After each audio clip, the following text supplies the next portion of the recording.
Hi, welcome to my YouTube channel टेक्जीम। पिछली video में हम लोगों ने क्लोन एलिमेंट के बारे में पढ़ा था। हमने देखा था कि हम अपने एलिमेंट को कैसे क्लोन करवा सकते हैं, विद चाइल्ड क्लोन कैसे करवा सकते हैं और विदाउट चाइल्ड किसी भी एलिमेंट को कैसे क्लोन करवा सकते हैं। ये सारी चीज़ें हम लोगों ने पिछली वीडियो में बहुत अच्छे से प्रैक्टिकल एग्जाम्पल्स के साथ कवर करनी थी। अगर आप लोगों ने अभी तक पिछली वीडियो नहीं देखी तो काइंडली पिछली वीडियो को ज़रूर देख लेना। आज की वीडियो का जो हमारा टॉपिक है वो है रिप्लेस, कि आप किसी भी एलिमेंट को कैसे रिप्लेस कर सकते हो। ठीक है, तो देखो मैंने यहाँ पर एक फाइल बना ली है replace.html के नाम से। HTML की बॉले टेम्पलेट जनरेट कर लिए। JS फोल्डर के अंदर एक फाइल बनाई है replace.js के नाम से, और उस जावास्क्रिप्ट की फाइल को मैंने यहाँ पर लिंक करवा दिया। इससे ज़्यादा कोई काम नहीं करा है। आप अभी आउटपुट भी देख सकते हो। तो देखो यहाँ पर मेरा बिल्कुल ब्लैंक पेज यहाँ पे नजर आ रहा है। ठीक है, कोई भी काम अभी मैंने नहीं करा है। तो यहाँ पर मैं आ जाता हूँ। यहाँ पर आकर मैं एक UL टैग बना लेता हूँ जिसको मैं ID दे देता हूँ आइटम्स के नाम से, और इसके अंदर मैं एक LI बना लेता हूँ। इसके अंदर मैं टैक्स दे देता हूँ फर्स्ट, और इसके अंदर एक और दो और LI बना लेते हैं हम। यहाँ पर अगर मैं टैक्स दे दूंगा क्या, सेकंड दे दूंगा, और यहाँ पर अगर मैं टैक्स दे दूंगा क्या, इसको मैं टैक्स दे देता हूँ थर्ड। ठीक है, कंट्रोल ऐसे सेव करूंगा, चलकर आपको दिखाऊंगा। तो यहाँ पर मेरे वो लिस्ट आइटम्स आ चुके हैं। ठीक है भाई, जबरदस्त हो गया। अब हम ये देखेंगे कि हम अपने एलिमेंट को कैसे रिप्लेस कर सकते हैं। देखो, रिप्लेस करने के ना दो तरीके हैं। मान लो कि भाई मैं इस LI को क्या करवाना चाहता हूँ, रिप्लेस करवाना चाहता हूँ। तो पहली चीज तो ये आएगी जहन में कि यार किस एलिमेंट से। तो पहले मुझे क्या करना पड़ेगा, एक वो एलिमेंट बनाना पड़ेगा जिससे मैं इस एलिमेंट को क्या करवाना चाहता हूँ, रिप्लेस करवाना चाहता हूँ। चलो भाई, बना लिया। अब पहला तरीका ये है जो कि बैड प्रैक्टिस है। बैड प्रैक्टिस है वो क्या है कि भाई आप इस एलिमेंट को डिलीट करो, उसके बाद जो आपने एलिमेंट क्रिएट करा है उसको यहाँ पे क्या करवा दो, इंसर्ट करवा दो। ये बैड प्रैक्टिस है। कर सकते हो लेकिन ये बैड प्रैक्टिस है। ये आपका काम थोड़ा सा लंबा कर देगा, थोड़ा सा कॉम्प्लिकेटेड कर देगा। लेकिन इससे ईजी मेथड क्या है कि आप रिप्लेस चाइल्ड का मेथड, जो आपको डॉम मैनिपुलेशन प्रोवाइड करता है, एक मेथड रिप्लेस चाइल्ड का, जिसका यूज करते हुए आप इजीली क्या कर सकते हो, आप उसके अंदर दो वैल्यूज पास करवा सकते हो कि भाई मैं इस एलिमेंट को रिप्लेस करवाना चाहता हूं और किस एलिमेंट से करवाना चाहता हूं। तो इससे वो जो आपका डिलीट वाला जो ऑपरेशन है वो आपको करने की जरूरत नहीं पड़ेगी। अब ये मैं क्या कह रहा हूं, चलो भाई इसको करके देख लेते हैं ताकि आपको बहुत अच्छे से समझ आ जाए। ठीक है, तो मैं क्या करूंगा, सबसे पहले तो मुझे क्या करना पड़ेगा, पेरेंट एलिमेंट को टारगेट करना है। तो मैं यहाँ पे आके लेट पेरेंट के नाम से क्या करूंगा, एक वेरिएबल बना लूंगा, और इसको मैं बोलूंगा कि भाई document dot gate element by ID का मेथड यूज करूंगा, और मैं बोलूंगा कि भाई ऐसा एलिमेंट जिसकी ID क्या है, आइटम्स है, उसको क्या कर लो, सिलेक्ट कर लो। तो ये यहाँ पर आएगा और ये बोलेगा कि भाई ऐसा एलिमेंट जिसकी ID क्या है, आइटम्स है, कौन सा एलिमेंट है, ये UL एलिमेंट है। तो ये UL को पूरा उठाएगा और किसके अंदर स्टोर करवा देगा, पेरेंट के अंदर। तो अब पेरेंट के अंदर कौन आ चुका है, पूरा UL आ चुका है। ठीक है, अब मैं आ जाऊंगा यहाँ पर, मतलब पेरेंट के अंदर कौन आ चुका है, UL आ चुका है। अब मैं यहाँ पर अगर वो एलिमेंट बनाऊंगा जिसको मैं रिप्लेस करवाना चाहता हूँ, मतलब एक नया एलिमेंट बनाऊंगा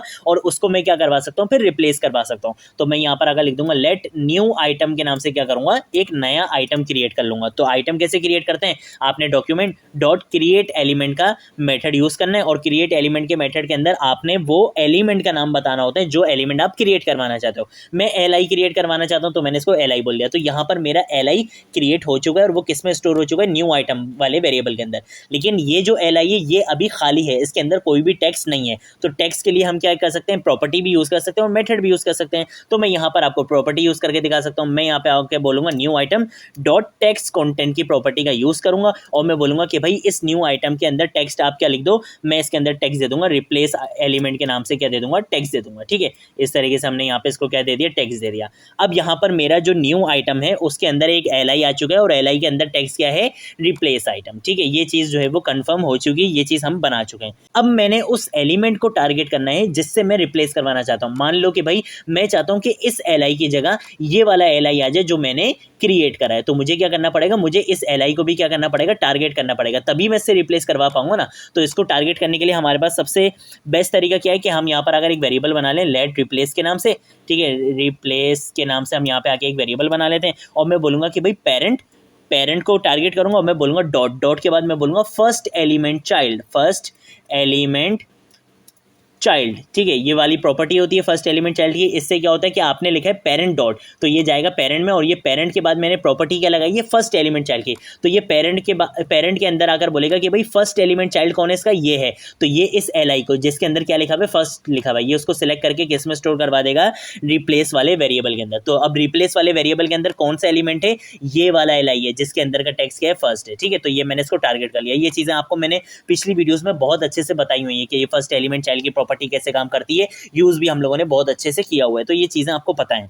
ठीक है, अब मैं क्या करूंगा, मैं बोलूंगा कि भाई पेरेंट के बाद मैं बोलूंगा डॉट के बाद मैं बोलूंगा रिप्लेस चाइल्ड का क्या करो, मेथड यूज कर लो। तो मैं आके रिप्लेस चाइल्ड का यहाँ पे मेथड यूज़ करूँगा और रिप्लेस चाइल्ड के मेथड के अंदर आपने 2 वैल्यूज़ बतानी होती है। सबसे पहले आप ये बताते हो कि आप किस एलिमेंट से रिप्लेस करवाना चाहते हो। मैंने बोला कि भाई न्यू आइटम से मैं रिप्लेस करवाना चाहता हूँ, मतलब न्यू आइटम को उस जगह पे जाके रख दो। कहाँ पर जाके रख दो? किस एलिमेंट की जगह पे जाके रख दो, किस एलिमेंट से रिप्लेस करवाना चाहते हो। मैंने बोला ये जो रिप्लेस वाले वेरिएबल के अंदर जो एलिमेंट है मैं उससे क्या करवाना चाहता हूँ, रिप्लेस करवाना चाहता हूँ। ठीक है, तो देखो अभी मैंने यहाँ पर कंट्रोल एस से सेव नहीं किया है। जैसे ही मैं कंट्रोल एस से सेव करूँगा, ये जो फर्स्ट आपको यहाँ पर लिखा हुआ दिख रहा है, इसकी जगह रिप्लेस होकर क्या लिखा हुआ आ जाएगा, रिप्लेस एलिमेंट लिखा हुआ आ जाएगा। कंट्रोल एस से सेव करूँगा, चलकर आपको दिखाऊंगा तो देखो यहाँ पर क्या लिखा हुआ आ चुका है, रिप्लेस एलिमेंट लिखा आ चुका है।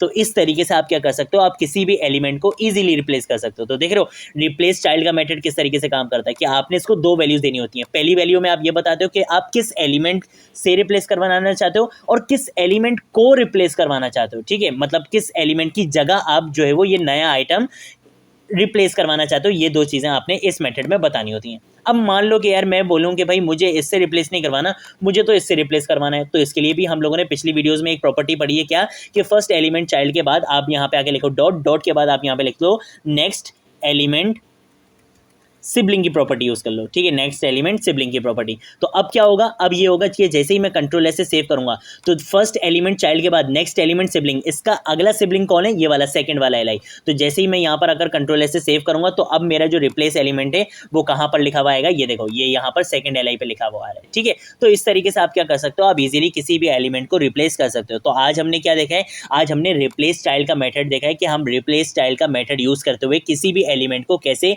ईजिली रिप्लेस कर सकते हैं। ठीक है, अब देखो डॉम मैनिपुलेशन की वीडियोस ना, अगर कोई नया देख रहा है इस वीडियो को तो हो सकता है उसको ये चीज़ें थोड़ी सी कंफ्यूजिंग लगे कि यार ये फर्स्ट एलिमेंट चाइल्ड क्या है या ये नेक्स्ट एलिमेंट चाइल्ड क्या है। तो देखो मैं यही सजेस्ट करूंगा कि डॉम मैनिपुलेशन की वीडियोस को आप बिल्कुल सीक्वेंस वाइज देखना, कोई वीडियो बिल्कुल भी आपने बीच में स्किप नहीं करनी है। ठीक है, सारी वीडियोज़ देखो, मैंने आपको यहाँ पे मैं आपको दिखा देता हूँ, ये रहा आपका जावास्क्रिप्ट का ट्यूटोरियल, सारी वीडियोज़ आपको यहाँ पे सीक्वेंस वाइज मिलेंगी। आप यहाँ से सारी चीज़ों को सीक्वेंस वाइज देखो। ठीक है, सारी चीज़ें मैंने आप लोगों के लिए बहुत अच्छे से डिज़ाइन करी हुई है। आगे पीछे देखने में मसला ये होगा कि किसी को हो सकता है यहाँ पर इस चीज़ का नहीं पता हो कि यार ये फर्स्ट एलिमेंट चाइल्ड की प्रॉपर्टी क्या होती है या ये नेक्स्ट एलिमेंट चाइल्ड की प्रॉपर्टी क्या होती है। ठीक है, ये काम हम क्या कर रहे हैं। ठीक है, तो मैंने आपको बहुत सीक्वेंस से एक बहुत अच्छे तरीके से मैंने आपका कोर्स डिजाइन किया है। तो इन डॉम मैनिपुलेशन की वीडियोस को आपने जरूर सीक्वेंस वाइज ही देखना है। ठीक है, जहां से हमारा ये डॉम मैनिपुलेशन का ट्यूटोरियल स्टार्ट हुआ है, यहाँ से स्टार्ट हुआ है। ठीक है, तो यहाँ से आपने सारी वीडियोस को step by step sequence wise देखना है। ठीक है, तो आपको बहुत अच्छे से सारी चीजें समझ आ जाएंगी। अगर कोई चीज नहीं समझ आए नीचे कॉमेंट सेक्शन में पूछ सकते हो, सोशल मीडिया अकाउंट्स पर पूछ सकते हो, मैं जरूर आप लोगों को रिस्पॉन्ड करूंगा।